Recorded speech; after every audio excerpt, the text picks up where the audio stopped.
The 2018 Jeep Grand Cherokee Trackhawk is the performance SUV for folks who want to obliterate tires without trying to blend in with the Eurolux SUV crowd. Its launch control function optimizes the Jeep's performance by coordinating the engine, transmission, driveline and suspension for a perfect launch and consistent straight-line acceleration. Key competitors: Dodge Durango SRT, Chevrolet Tahoe RST, and Land Rover Range Rover Sport SVR.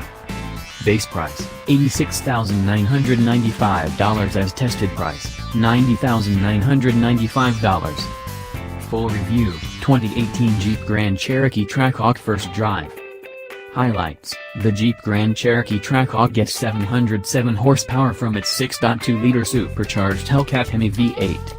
Despite its Hellcat power, the folks at Jeep stuck with a four-wheel drive system, which means you can rocket this hulking SUV to 60 miles per hour in 3.5 seconds. On top of that, you can tow your demon to your local drag strip, then make an 11.6-second pass with your tow rig. When Dodge introduced its 707 horsepower Hellcat Challengers and Chargers in 2015, it was only a matter of time before the potent powertrain made its way into other Fiat-Chryslers. With a never-ending hunger for SUVs, Jeep was the obvious target for a Hellcat-ified. Of course, the Jeep Grand Cherokee with a Hellcat 6.2-liter Hemi was teased and coyly dismissed by anyone working for the company. But eventually, Sergio Marchionne relented and said that there would be a Hellcat Jeep, dubbed the Grand Cherokee Trackhawk, and it's here. Sure, Jeep didn't break new ground with the Trackhawk. High-performance SUVs have been around for years, with Jeep's own Grand Cherokee SRT8 keeping up with the pack of Range Rover Sports and AMG-prepped Mercedes-Benz Utes. But unlike the German and British competition, the Trackhawk doesn't sway you with luxury refinement. The interior isn't much nicer than the regular Grand Cherokee, which isn't to say it's no nice, just not much nicer. No, with the Grand Cherokee Trackhawk, you're buying a heavy-duty SUV with 707 horsepower and massive brakes. The Trackhawk does seem to creak and groan when going over bumps, very un-Mercedes-like, but the suspension does well enough over Detroit potholes. Surprisingly, moderating the Trackhawk's throttle isn't hard to do. Unlike my experience with the Dodge Challenger SRT Hellcat, the Jeep seemed easier to drive around in normal traffic. That's likely due to the extra size and heft of the Jeep, as well as its power going from the 8-speed automatic and into a four-wheel drive system.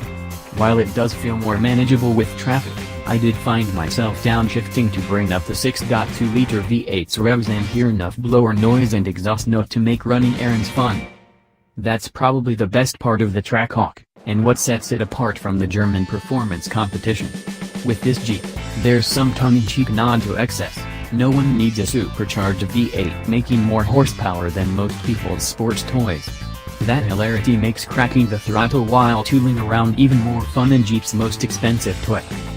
While it is a toy, it's not just a big engine stuffed in a full-size SUV.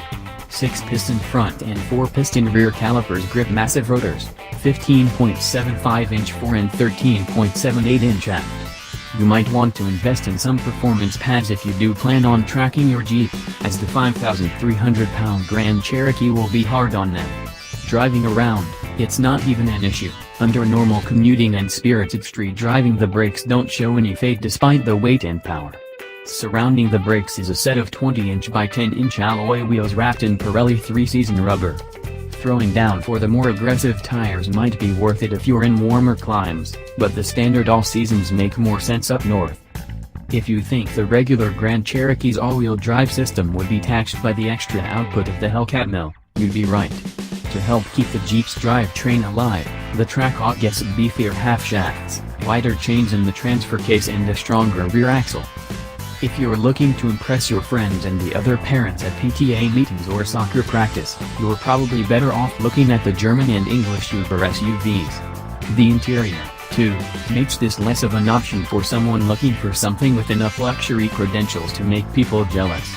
However, if you're looking for the most fun SUV you can find today, or something to drag your Dodge Demon to the Mopar Nationals in style, this is the rig for you.